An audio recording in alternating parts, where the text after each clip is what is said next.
in a home game that doesn't feel much like home. The Socceroos' road to Qatar continues right here.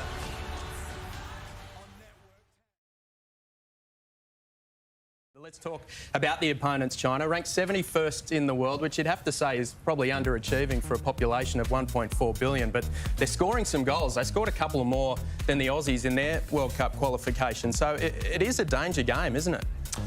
It should be a danger game. Because it's the first of the group, it does rise in that discussion.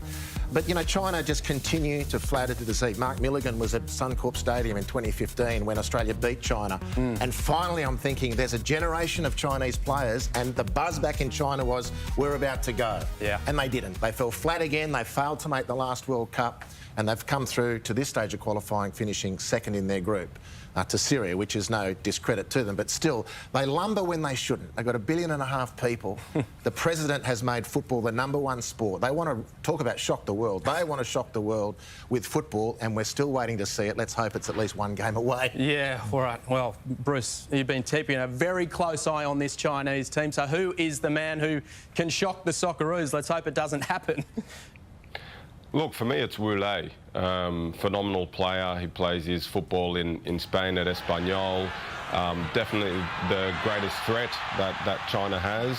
The Socceroos will definitely need to, you know, keep him in check if they're to win this game. But in terms of threats for our national team, Wu Lei is certainly the greatest threat. He plays a bit more like a winger, but he's accustomed to scoring goals.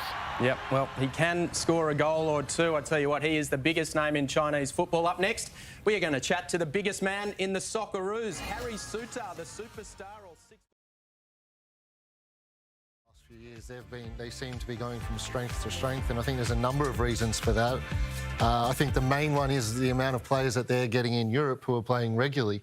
You couple that with a very, very strong J-League, and then your national team, it benefits from that. Yep. You see them at a young age coming into national team, doing well, from a young age going to Europe, playing regularly, and that's massive for the setup and for things like qualifications and whatnot. So I think that's the main thing. I think that their home league is very, very strong, and the boys who do move away do very well. Bruce, Jitse, what's it going to take, mate, to get on top of the Blue Samurai this time around? Our very best performance. I mean, if you just look at the way their Olympic team performed in Tokyo recently, you know, you're talking about a country that is now a football production factory. As Millsy has said, you know, they're producing great talent for their local J-League and even better talent for some of the biggest teams in the biggest leagues in Europe.